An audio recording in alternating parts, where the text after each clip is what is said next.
Alhamdulillahirabbil alamin wassalatu wassalamu ala asyrafil anbiya'i wal mursalin wa ala alihi wa sahbihi ajma'in. La haula wala quwwata illa billahil aliyyil azim. Amma ba'd. Pertama-tama kita panjatkan puja dan puji syukur kita kehadirat Allah Subhanahu wa taala yang telah memberikan kita nikmat iman, Islam, kesehatan sehingga kita alhamdulillah bisa hadir di acara KIDI. Salawat dan salam tak lupa kita curahkan kepada junjungan kita Nabi besar Muhammad sallallahu alaihi wasallam, kepada sahabatnya, istri-istrinya, keluarganya, dan semoga kita di hari kiamat kelak mendapat syafaatnya. Amin.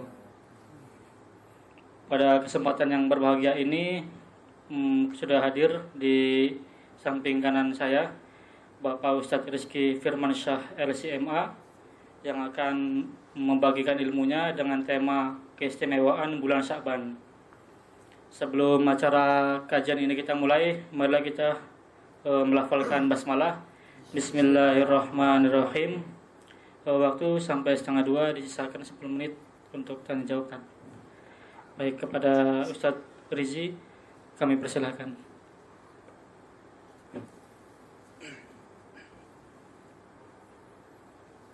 Assalamualaikum warahmatullahi wabarakatuh. Waalaikumsalam warahmatullahi wabarakatuh. Bismillahirrahmanirrahim.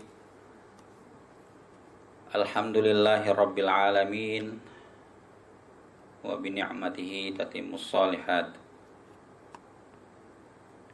Wa bifadlihi akbarul ghayat.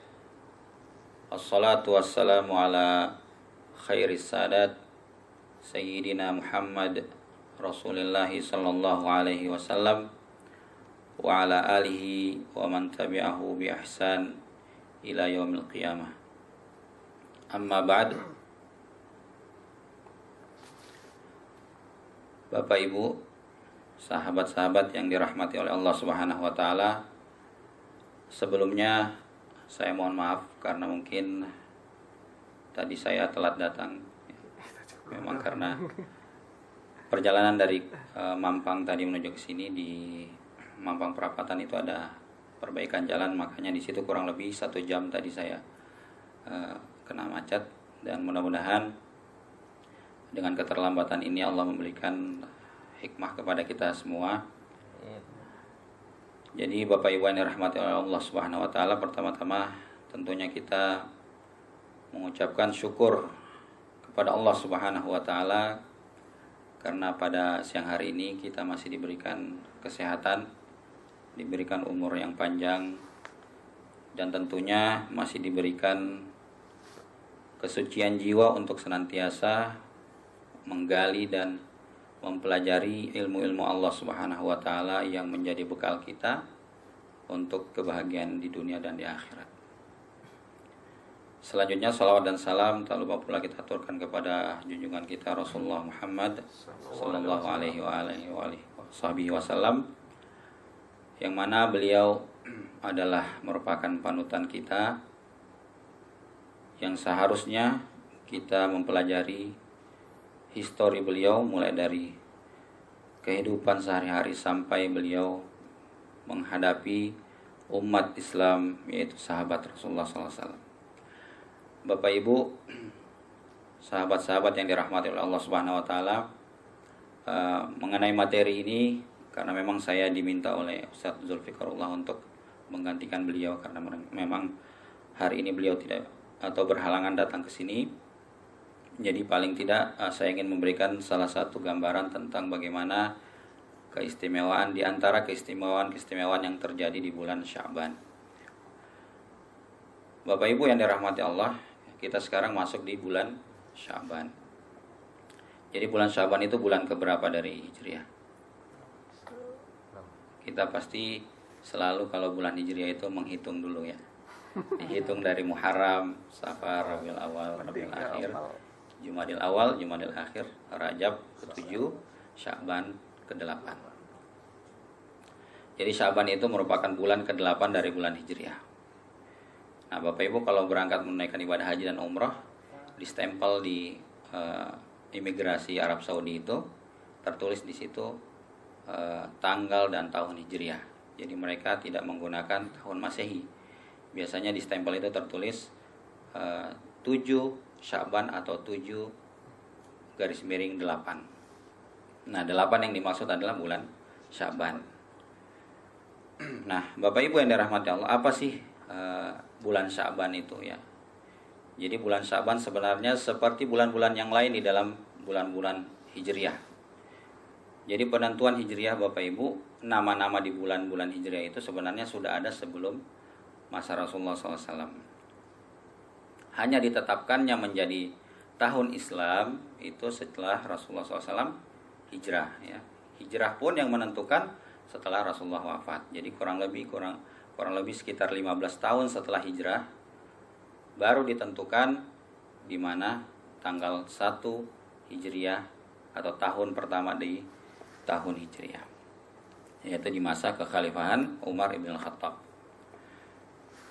Nah, berbicara tentang Sya'ban ya, berbicara tentang Sya'ban kita tidak lepas dari apa yang terjadi di bulan Rajab dan apa yang akan terjadi di bulan Ramadan. Terkenal bahasa Arabnya syahrun ya, syahura, terkenal. Tapi ketika dia menjadi terkenal maka disebut syahran, dia terkenal. Makanya Sya'ban juga berasal dari kata sya'bun, yaitu golongan-golongan atau kelompok-kelompok yang ada di bangsa Arab. Nah, kenapa dikatakan Sya'ban? Karena pada saat itu yatasya'abun nasu li talabil ma'i awil ghar. Jadi pada saat bulan Sya'ban bangsa Arab pada saat itu mereka langsung berkelompok-kelompok meninggalkan padang pasir mereka ya, untuk mencari li talabil ma', untuk mencari air. Untuk mencari air atau li talabil ghar, untuk mencari gua-gua yang bisa mereka tempati pada saat musim panas ya. Karena Sya'ban, Ramadan dulu itu merupakan musim yang berada di musim panas. Makanya Sya'ban itu mereka mencari air untuk persiapan bulan Ramadan. Karena Ramadan merupakan waktu di mana cuaca pada saat itu di mana di padang pasir atau di Timur Tengah sangat-sangat panas. Nah, jadi terkait dengan hal ini banyak juga cerita atau sejarah yang berkaitan dengan bulan-bulan Sya'ban ya. Berkaitan dengan bulan-bulan Sya'ban. Maka apa saja yang terjadi di bulan Sya'ban? Banyak sekali kejadian atau histori yang terjadi di bulan Sya'ban, Bapak Ibu yang dirahmati Allah. Hanya kita akan fokus kepada 4 histori yang besar yang terjadi di bulan Sya'ban. Yang pertama adalah bagaimana pengalihan arah kiblat. Jadi arah kiblat kurang lebih sekitar 17 bulan 3 hari. Jadi Rasulullah SAW, umat Islam setelah turunnya atau setelah Rasulullah SAW Mi'raj menerima perintah sholat. Semenjak Rasulullah menerima perintah sholat, maka diwajibkan Rasulullah sholat menghadap kemana? Menghadap ke Baitul Maqdis atau ke Masjidil Aqsa di Palestina. Setelah itu, ya kurang lebih sekitar 3 tahun setelah Amul Huzn atau di mana masa Rasulullah SAW hijrah, Mi'raj, diperintahkan sholat, kemudian beliau hijrah. Setelah hijrah itu kurang lebih sekitar 1 tahun lebih, itu umat Islam, Rasulullah dan umat Islam masih menghadap ke Baitul Maqdis atau masih menghadap ke Masjidil Aqsa. Nah, ternyata kurang lebih sekitar 17 bulan 3 hari ini umat Islam itu mendapatkan tekanan yang sangat berat. Karena kenapa? Di Mekah, di Madinah, terutama di Madinah ya Bapak Ibu, kita kenal di sana banyak suku-suku. Misalnya Bani Kainuka, terus Bani Khazraj, itu kan semuanya adalah orang-orang Yahudi. Orang-orang Yahudi yang tinggal di Madinah. Jadi kalau kita baca histori, cerita tentang bagaimana orang Yahudi bisa pindah atau imigrasi ya. Dia pindah ke Madinah ya. Bagaimana cerita tentang itu, kita bisa baca sejarah-sejarah bahwa ternyata memang dari negeri Kanaan, Palestina itu mereka pindah ya karena dihancurkan tempat orang Yahudi, kemudian mereka pindah, diantaranya ada di Madinah. Nah, semenjak risalah sholat, Bapak Ibu, umat Islam pada saat itu menghadap ke Baitul Maqdis atau menghadap ke Masjidil Aqsa. Ternyata karena umat Islam menghadap ke Baitul Maqdis, timbul cemoohan yang ada dari orang-orang Yahudi. Mereka mengatakan, apa yang dibawa dari umat Islam ini sama saja dengan ajaran-ajaran sebelumnya. Ya, tidak ada yang baru. Dia sholat menghadap ke Baitul Maqdis, di mana kita sholat atau kita ibadah juga menghadap ke Baitul Maqdis, kata orang Yahudi. Maka di dalam surah Al-Baqarah disebutkan, qad nara taqalluba wajhika fis sama. Jadi ternyata Rasulullah SAW senantiasa memohon pada Allah, ya Allah, berikanlah kami petunjuk untuk bisa menentukan di mana arah kiblat kami. Fawalli wajhaka syatral masjidil haram, maka diperintahkanlah untuk mengalihkan wajahnya ke Masjidil Haram. Dan itu terjadi di bulan Sya'ban. Ya, di bulan Sya'ban. Jadi sebelum Ramadan tahun kedua dari Hijriah Rasulullah SAW itu sudah dialihkan arah kiblat umat Islam menuju ke Masjidil Haram. Tapi ternyata Bapak Ibu, di dalam ayat yang lain, di dalam surah Al-Baqarah ayat 177, ini menjadi dilema juga umat Islam. Karena kenapa? Karena pada saat itu ya, orang-orang Yahudi malah meninggalkan umat Islam. Seolah-olah mereka itu semakin menguatkan bahwa tidak ada yang sama atau tidak ada yang bisa kita ikuti dari umat Islam. Karena ya disebutkan dalam surah Al-Baqarah, laisal birra an tuwallu wujuhakum qiblal masyriqi wal maghrib. Orang Yahudi mengatakan mereka itu menghadap ke Masjidil Haram itu tidak sah ibadahnya, dan kami tidak akan mengikuti umat Islam sampai kapanpun, kata orang-orang Yahudi.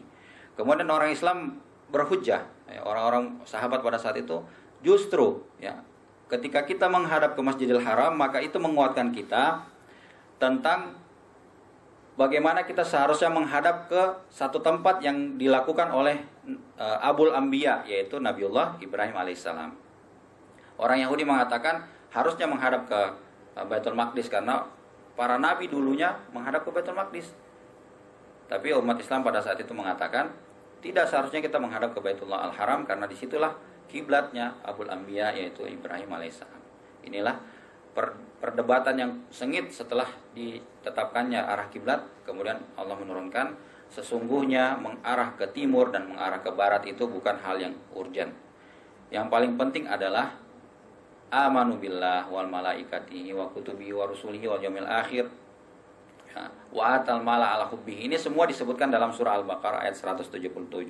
Ternyata ada yang lebih urgensi daripada sekedar menghadap ke arah kiblat tersebut, yaitu menguatkan keimanan kita, menguatkan sosial kita. Di situ wa atal mala ala hubbihi. Jadi atal mala ala hubbihi itu adalah kita memberikan harta kita kepada orang-orang yang kita cintai, zawil qurba, saudara-saudara kita, orang yatim, orang miskin dan sebagainya. Itu adalah sosial. Kemudian yang terakhir, wa aqamas sholata wa ataz zakah. Jadi di sini unsur daripada kebaikan yang disebutkan dalam surah Al-Baqarah ayat 177 adalah senantiasa memperkuat keimanan kepada Allah, kemudian senantiasa berbuat baik kepada sesama manusia, dan senantiasa mengutamakan akhlak yang mulia. Nah, itu yang pertama, yaitu pengalihan arah kiblat dari Masjidil Aqsa ke Masjidil Haram terjadi di bulan Sya'ban. Kemudian turunnya ayat untuk perintah puasa. Jadi di bulan Sya'ban pun perintah puasa diwajibkan. Jadi setelah Sya'ban maka umat Islam pada saat itu di tahun kedua Hijriah langsung melaksanakan ibadah puasa. Ya, jadi puasa Ramadan itu setelah Rasulullah hijrah di tahun kedua. Itu adalah perintah dari puasa. Kemudian turunnya ayat salawat. Innallaha wa malaikatahu yusholluna 'alan nabi. Ya ayyuhalladzina amanu shollu 'alaihi wasallimu taslima. Itu merupakan ayat yang turun di bulan Sya'ban. Jadi di bulan Sya'ban, sebagaimana urgensinya turunnya ayat salawat, maka kita dianjurkan untuk senantiasa bersalawat di bulan Sya'ban. Kemudian ada yang tidak kalah penting Bapak Ibu, ada namanya peristiwa hadisul ifki, yaitu peristiwa di mana terjadinya kedustaan atau terjadinya fitnah. Fitnahnya itu terjadi kepada istri Rasulullah Aisyah, ya, radhiyallahu anha, yang difitnah berselingkuh dengan Sofwan. Ini terjadi di bulan Sya'ban setelah Rasulullah SAW pulang dari salah satu peperangan. Nah, ini terjadi juga di bulan Sya'ban. Jadi kurang lebih ada sekitar 15 atau 20 peristiwa yang terjadi di bulan Sya'ban, tapi saya ingin fokus kepada 4 hal ini saja. Kemudian ada yang tidak kalah penting Bapak Ibu yang dirahmati Allah. Kita bercerita tentang hadis seputar Sya'ban, karena di dalam Al-Quran kan tidak disebutkan Sya'ban, itu tidak disebutkan di dalam ayat-ayat dalam Al-Quran, hanya ada disebutkan di hadis atau sabda Rasulullah SAW. Dan itu pun kualitas hadisnya berbeda-beda. Maka kita dapati, mungkin Bapak Ibu punya amalan-amalan yang terjadi di amalan-amalan dilakukan di bulan Sya'ban, dan itu bisa jadi beda-beda semua amalan, karena mengambil dari hadis-hadis. Ada yang mengambil dari hadis sahih, ada yang hadis hasan, ada yang mengambil dari hadis dhaif, bahkan ada yang mengambil dari hadis maudhu atau hadis yang dibuat-buat, atau kalau kita katakan hadis palsu. Nah, makanya kita sering berdebat dengan masyarakat umat Islam tentang bagaimana apa yang harus kita lakukan selama di bulan Sya'ban. Jadi pada prinsipnya begini, bulan Sya'ban itu Bapak Ibu merupakan bulan yang sama seperti bulan-bulan lain di bulan Hijriah, ya, di tahun Hijriah. Nah, berbeda dengan 4 bulan yang disebutkan di dalam Al-Quran. Inna iddatash syuhuri indallahi 12 syahran fi kitabillah yauma khalaqas samawati wal arda minha arba'atun hurum. Jadi di dalam Al-Quran disebutkan ada 12 bulan di tahun Hijriah, tapi ada 4 bulan namanya bulan-bulan haram, ya, yaitu apa? Syawal, Zulqa'dah, Zulhijjah, kemudian Zulqa'dah, Zulhijjah, Muharram dan Rajab. Ya. Nah, ini adalah 4 bulan yang disebutkan di dalam Al-Quran.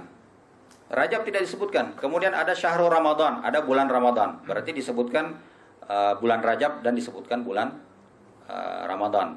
Nah, di antara bulan Rajab dan bulan Ramadan itu ada bulan Sya'ban yang tidak disebutkan di dalam Al-Quran. Berarti bulan Sya'ban itu sama seperti bulan lain, sama seperti Muharram, sama seperti Safar, sama seperti Rabiul Awal, sama seperti Rabiul Tsani. Nah, itu sama. Apa yang menjadi istimewa? Yang menjadi istimewa bahwa dia berada di antara 2 bulan yang di sini nanti akan kita sebutkan, yataghaffalu anhun nas. Orang-orang pada saat itu lalai, ya, lalai. Maka saya akan ambil ada kurang lebih sekitar 3 atau 4 hadis yang kita bisa bahas pada waktu ini. Yang pertama diriwayatkan oleh Imam Bukhari dan Muslim dari Aisyah radhiyallahu anha mengatakan bahwa kana Rasulullah sallallahu alaihi wasallam yasumu hatta naqula la yuftiru. Jadi Rasulullah SAW itu kata Aisyah di bulan Sya'ban beliau berpuasa sampai kami mengira Rasulullah itu tidak yuftiru, tidak pernah meninggalkan puasa. Jadi seolah-olah Rasulullah itu berpuasa 1 bulan penuh. Wa yuftiru hatta naqula la yasumu. Dan ternyata Rasulullah di bulan Sya'ban juga tidak berpuasa, seolah-olah kita mengatakan bahwa Rasulullah tidak pernah berpuasa di bulan Sya'ban. Fama ra'aitu Rasulullah sallallahu alaihi wasallam istakmala siyama syahrin illa ramadhana. Maka tidak pernah saya melihat, kata Aisyah, Rasulullah SAW menyempurnakan puasanya itu selain di bulan Ramadan. Wa ma ra'aituhu aktsara siyaman minhu fi Sya'ban. Dan saya tidak pernah melihat Rasulullah SAW memperbanyak puasa di luar daripada bulan Ramadan kecuali di bulan Sya'ban. Nah, ini hadis sahih. Hadis sahih berarti Rasulullah selama di bulan Sya'ban itu memperbanyak apa? Memperbanyak puasa, ya, memperbanyak puasa. Maka inilah anjuran kita untuk memperbanyak puasa di bulan Sya'ban. Tapi ada lagi perkataan ulama, ya. Ulama mengatakan bahwa berkaitan dengan puasa di bulan Sya'ban, maka barang siapa yang tidak berpuasa diawali dari tanggal 1 sampai tanggal 15, kemudian dia berpuasa di tanggal 15, setelah tanggal 15 dia berpuasa, jadi 1 sampai 15 tidak pernah berpuasa, ternyata tanggal 16 berpuasa atau tanggal 17, maka puasanya adalah puasa makruh, ya, puasa makruh. Kecuali mereka yang berpuasa Senin Kamis, ya, misalnya karena kita senang puasa Senin Kamis, maka itu tidak masalah. Atau puasa nazar, atau puasa qada. Atau puasa qada itu kebanyakan ibu-ibu, ya, yang puasa pengganti. Nah, disinilah keistimewaan daripada bulan Sya'ban. Jadi memperbanyak puasa. Ini hadis yang pertama. Kemudian hadis yang kedua, Bapak Ibu. Di suatu waktu Usamah bin Zaid. Jadi Usamah bin Zaid ini kalau kita cerita sedikit, beliau adalah anak angkat ya. Dan beliau disebutkan namanya di dalam Al-Qur'an. Beliau disebutkan namanya dalam Al-Qur'an berkaitan dengan bagaimana Rasulullah menyebutnya sebagai Ibnu Rasulullah, Ibnu Rasulillah. Ya kan? Dulu itu Usama disebut Usama tuh Ibnu Rasulillah. Usama adalah anak dari Rasulullah. Tapi ternyata turun ayat yang melarang seseorang yang mengangkat anak, mengadopsi anak, kemudian disematkan nama dia kepada anak tersebut. Maka dirubahlah Zaid ini menjadi Zaid ibnu Harithah, karena Harithah adalah bapaknya jadi dinamakan Zaid ibnu Harithah. Nah, Usama ini Bapak Ibu, ya, Usama ini adalah cucu daripada Zaid, ya, Zaid bin Harithah tadi, mohon maaf, Zaid bin Harithah. Usama ini adalah cucu daripada Harithah. Nah, Usama karena cucu dari Harithah atau cucu dari Rasulullah SAW. Jadi usia Usama ini pada saat Rasulullah SAW hijrah kurang lebih usianya baru 7 tahun. Nah, 7 tahun. Jadi beliau dianggap sebagai cucu dari Rasulullah SAW. Nah, Usama ini bertanya kepada Rasulullah, "Ya Rasulullah, lam araka tasumu min syahrin minasyuhuri ma tasumu min sya'bana." Ya Rasulullah, saya tidak pernah melihat engkau berpuasa ya, dari beberapa puasa seperti engkau berpuasa di bulan Sya'ban. Jadi Usama mengatakan, "Ya Rasulullah, kalau Ramadan saya tahu Rasulullah pasti berpuasa 30 hari, tapi selain Ramadan ini kok ada puasa yang banyak engkau lakukan, yaitu di bulan Sya'ban." Nah, kemudian Rasulullah berkata, faqala sallallahu alaihi wasallam, "Dzaka syahrun yaghfulun nasu anhu baina Rajab wa Sya'ban." Disitulah bulan di mana manusia lalai di dalamnya, karena berada di antara Rajab dan Sya'ban. Rajab itu Bapak Ibu merupakan bulan yang saya sebutkan tadi adalah bulan haram. Bulan haram itu jangankan ya, melakukan kejahatan, melakukan misalnya melakukan hal-hal yang besar, membunuh dan sebagainya. Orang-orang Arab di bulan Rajab itu menghindari semua perbuatan-perbuatan maksiat. Ya, perbuatan maksiat, makanya dikatakan bulan haram. Nah, begitu juga di bulan Ramadan. Islam memuliakan bulan Ramadan, maka ada bulan yang kita lalai. Maka di situ Rasulullah mengatakan harus kita ihtimam, harus kita perhatikan bulan tersebut. Wa huwa syahrun turfa'u fihil a'malu ila rabbil alamin. Di mana bulan Rasulullah Allah Subhanahu wa taala menerima atau diangkatnya amal tersebut. Jadi kan ada namanya amal harian, terus amal usbu'ian atau amal pekanan ya, mingguan. Kemudian amal tahunan. Kalau amal harian itu setiap selesai sholat asar, maka amal harian itu diangkat oleh malaikat, kemudian turunlah malaikat lain untuk mencatat dari sore sampai besok sore lagi. Setiap minggu juga begitu, di hari Kamis ya kan.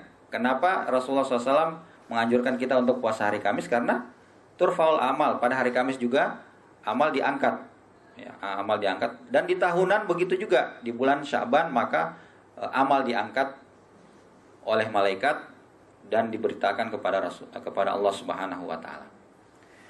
Wa uhibbu an turfa amali wa ana shaimun. Dan saya suka ketika diangkat amal saya itu saya sedang dalam keadaan berpuasa. Jadi dianjurkannya berpuasa di bulan Sya'ban karena diangkatnya amal perbuatan kepada Allah Subhanahu wa taala. Nah, kemudian hadis yang ketiga dari Abi Musa al-Asy'ari mengatakan, "Innallaha la yattali'u fi lailatin nisfi min Sya'ban." Jadi sesungguhnya Allah Subhanahu wa taala ya, muncul atau mendekat kepada umat manusia di malam daripada pertengahan Sya'ban, yaitu malam ke-15. Fayughfaru li jami'i khalqihi illa li musyrikin aw musyahin. Maka Allah mengampuni seluruh dosa-dosa hambanya kecuali orang-orang yang musyrik, orang yang menyekutukan Allah, dan orang-orang yang saling bermusuhan. Nah, ini adalah hadis sahih yang diriwayatkan oleh Ibnu Majah. Jadi ada keistimewaan dari nisfu Sya'ban. Keistimewaan dari nisfu Sya'ban. Tapi hadirin yang dirahmati Allah, disebutkan bahwa nisfu Sya'ban yang disebutkan keistimewaannya hanya sebatas hadis ini. Jadi Allah turun mendekati kita di malam pertengahan, di tengah malam dari bulan pertengahan Sya'ban. Kemudian Allah Subhanahu wa taala mengampuni kepada hambanya, kecuali orang yang musyrik dan orang-orang yang saling bermusuhan. Nah, kalau kita pahami dari hadis ini, ternyata tidak ada amalan-amalan khusus di pertengahan bulan Sya'ban yang disebutkan oleh Rasulullah SAW. Ya, ini penting kita pahami bahwa tidak ada amalan khusus yang dianjurkan kita di pertengahan bulan Sya'ban. Kemudian ada beberapa hadis, ya, beberapa hadis yang banyak umat Islam mengaitkan ternyata ada loh amalan-amalan yang dilakukan di pertengahan bulan Sya'ban. Di antaranya ini, Innallaha ta'ala yanzilu lailatan nisfi min Sya'ban ila sama'id dunya fayaghfiru li aktsari min adadi sya'ri ghanamil qalbi. Ada hadis ini mereka sandarkan kepada Rasulullah. Mereka mengatakan bahwa hadis ini Rasulullah mengatakan Innallaha ta'ala, sesungguhnya Allah ta'ala turun di malam nisfu Sya'ban ke langit dunia, kemudian mengampuni segala dosa-dosa seperti, ya, lebih banyak daripada jumlah-jumlah bulu yang ada di kambing dan domba.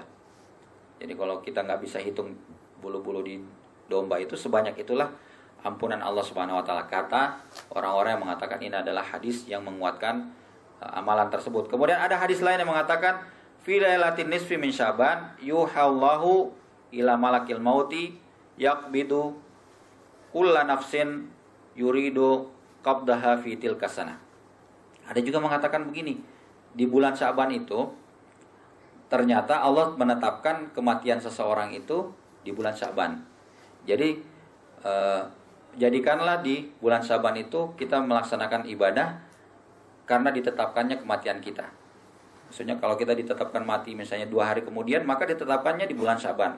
Menurut perkataan orang-orang yang mengatakan bahwa ada amalan-amalan khusus di bulan Sya'ban. Ternyata 2 hadis ini adalah hadis lemah hukumnya dan tidak bisa dijadikan hujjah. Nah, berkaitan dengan itu, kita melihat banyak amalan-amalan ibadah yang dilakukan di bulan Sya'ban, terutama di nisfu Sya'ban. Imam Maqdisi mengatakan banyak amalan-amalan yang dilakukan. Misalnya ada orang yang sholat, namanya sholat alfiyah, ya. Sholat alfiyah atau sholat raghaib di malam Sya'ban itu mereka sholat dengan melaksanakan sholat 100 rakaat. 100 rakaat, kemudian setiap rakaat itu membaca surah Al-Ikhlas 10 kali. Jadi total dari 100 rakaat itu menjadi 1000 kali membaca surat Al-Ikhlas. Ini katanya ada landasannya. Ternyata landasannya mereka katakan bahwa ini landasan berasal dari seseorang yang pada suatu waktu datang ke Masjidil Aqsa di tahun 448 Hijriah. Namanya Ibnu Abi Al-Humairah. Ibnu Abi Al-Humairah ini dia datang ke Masjidil Aqsa di tengah malam nisfu Sya'ban. Kemudian dia sholat karena suaranya bagus.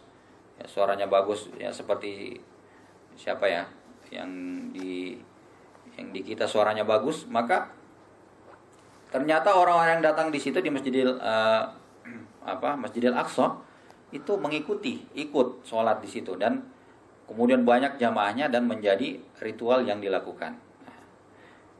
Sementara ulama-ulama mengatakan ini hal yang tidak benar atau hal-hal yang tidak dijadikan tidak bisa dijadikan rujukan karena tidak pernah dilakukan oleh Rasulullah. Bahkan banyak ulama-ulama dari Hijaz yaitu Madinah Makkah menolak hal-hal tersebut.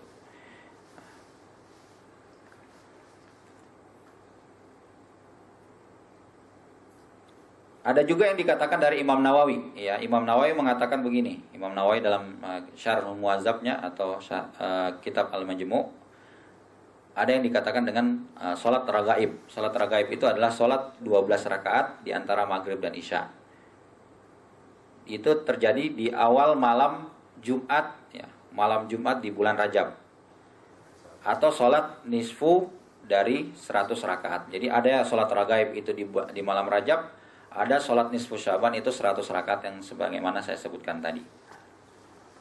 Nah, Bapak Ibu rekan-rekan yang dirahmati Allah, jadi kita pahami bahwa ternyata hadis-hadis yang berkaitan dengan Syaban itu hanya sekitar 3 atau 5 hadis yang bisa dijadikan rujukan untuk beribadah di bulan Syaban. Yang pertama, kita memperbanyak puasa, ya.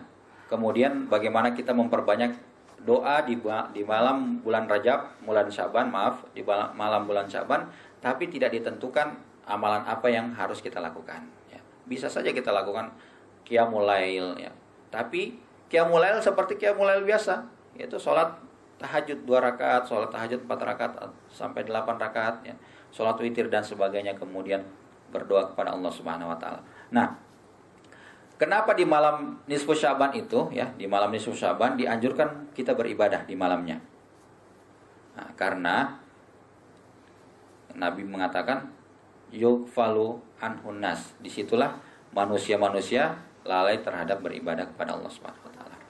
Nah, Bapak Ibu yang dirahmati Allah, maka kalau kita hitung, ya, di antara bulan Rajab dan bulan Ramadan, kita harus fokus juga di bulan Syaban. Karena kita lihat mulai dari bulan Muharram sampai di bulan Zulhijjah, ya, itu berarti dari 1 sampai 12. Itu seperti halnya mesin cuci, ya, mesin cuci dia berputar saja, berputar. Nah, kapan dia membersihkan? Membersihkannya itu di bulan-bulan tertentu. Misalnya di bulan Ramadan, maka dosa-dosa kita disucikan oleh Allah. Di bulan Syaban juga bisa disucikan dengan cara yang tadi, ya. Di bulan Rajab juga demikian. Maka dari itu, untuk mempersiapkan bulan Ramadan, kita harus mempersiapkannya di bulan Syaban ini. Nah, itu saja yang dapat saya sampaikan. Mungkin ada pertanyaan atau sharing informasi yang bisa Bapak Ibu teman-teman utarakan di sini. Terima kasih atas perhatiannya.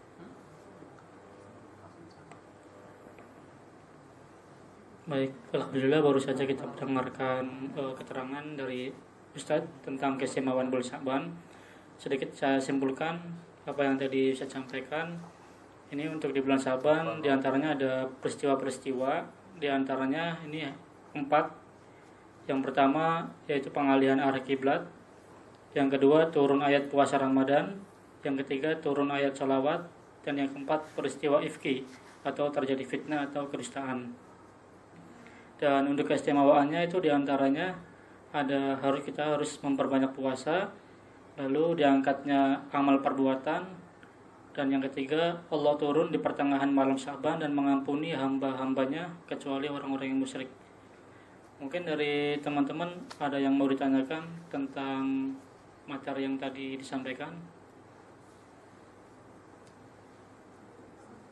Silakan dari ikhwan atau akhwatnya. Mustafa mau bertanya dari tadi. Ayo Pak, bertanya. Belum ada. Ini Pak. Fajar. Fajar Sentosa ya, Arab takon. Ustadz, kalau masalah nisfu Syaban itu kan masih ada pro kontra ya. Itu menurut Ustadz gimana? Pamit? Belum. Oh, kira mau bertanya Pak. Baik, kita sharing informasi saja ya Bapak Ibu. Jadi pribadi saya, ya, berdasarkan beberapa literatur yang saya baca, saya mengatakan bahwa di malam nisfu Syaban itu ada keistimewaan, ya, keistimewaan. Karena disebutkan tadi, Allah turun untuk menemui hambanya dan memberikan ampunan kepada mereka yang meminta kepada Allah di malam nisfu Syaban. Sebatas ini kita semua sepakat semuanya, ya. Umat Islam pasti sepakat di sini. Nah, yang menjadi perbedaan adalah apakah ada amalan khusus gitu ya, amalan khusus. Nah, saya melihat bahwa sesungguhnya amalan khusus itu selama ada landasannya, ya, ada landasannya. Beberapa ulama melakukan amalan-amalan khusus.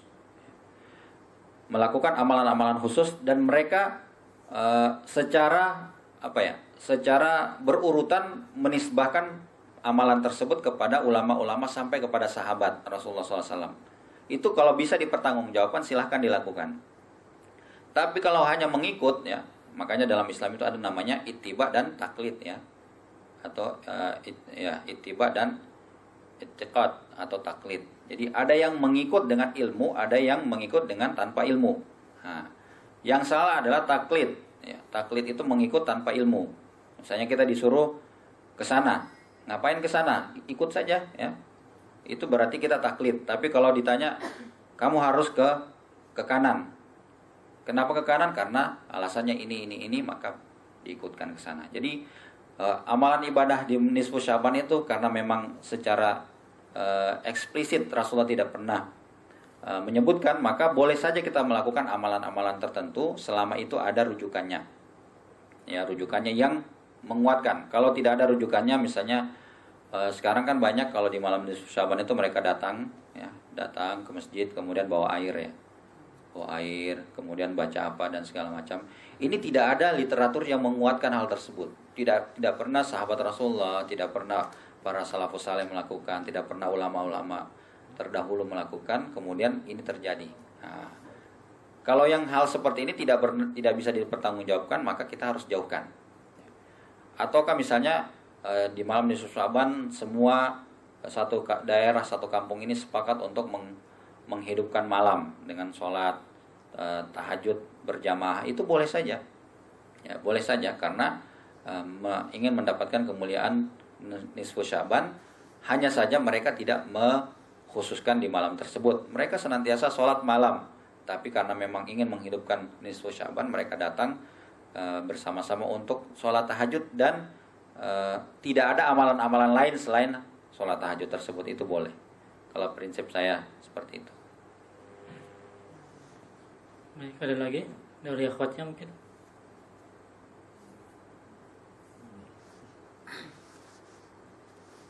Ada? Kalau di luar tema boleh cek. Boleh. Ini ada pertanyaan tentang gade ya. Kalau di kampung kan itu banyak lah gade sawah. Jadi misalkan si A punya sawah, si B punya duit, lalu si B-nya itu si A-nya menggadai sawah, bayar ke B misalkan 50 juta dalam berapa tahun. Nah, nanti 50 juta itu akan balik lagi ke B. Tapi selama panen itu si B mendapat bagian juga, istilahnya 50%. B itu yang punya duit. Nah, itu hukumnya gimana? Riba atau gimana?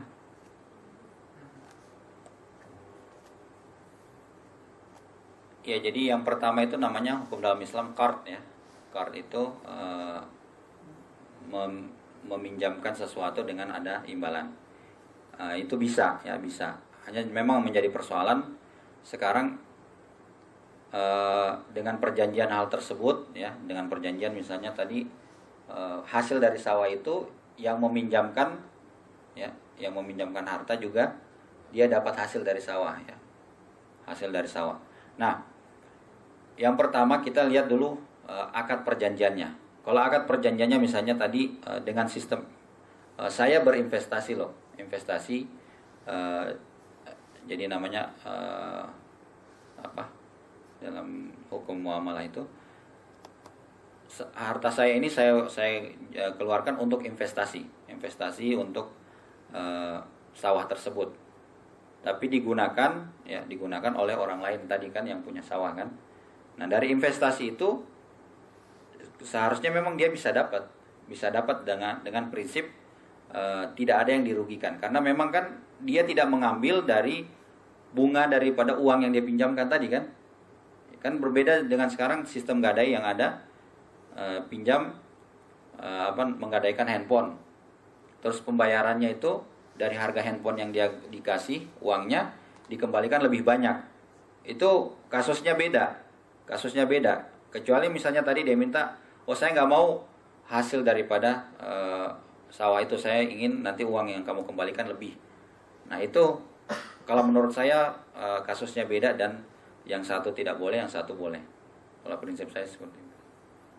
Tapi kalau investasi kan istilahnya kalau misalkan rugi, kita rugi semua. Ya. Investasi itu uang yang 50 jutanya yang pokoknya itu nggak kembali kan kalau investasi. Betul.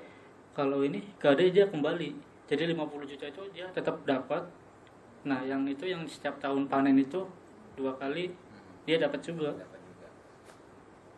Jadi kalau investasi kan biasanya Betul. iya, jadi kalau rugi ya rugi, kita nggak kembali lagi dari 50 jutanya. Kalau ini tetap 50 juta pasti kembali kalau dia udah punya uang. Kalau saya lihat sih begini, kan beda misalnya uang yang tadi dipinjamkan itu yang diputar. Nah, kalau investasi biasa kan kita uang ini kita buat satu usaha, kemudian usaha ini apakah untung atau rugi, kemudian kalau rugi kita tanggung bersama. Kalau ini kan beda, jadi uang itu tetap utuh dan barangnya ini juga tetap utuh, gitu. Tidak ada sebenarnya yang dirugikan. Yang dirugikan adalah dia nggak bisa dapat hasilnya saja kan, hasilnya saja. Kalau saya lihat seperti itu. Berbeda misalnya kita usaha dengan membangun satu usaha, kemudian dengan uang yang kita investasikan bersama, dan ketika rugi itu harus rugi bersama-sama. Nggak boleh ada yang untung, ada yang rugi. Baik. Mungkin ada lagi pertanyaan sampai yang kedua.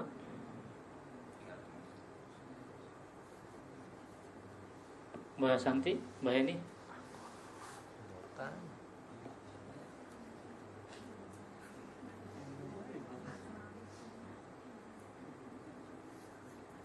Tidak ada.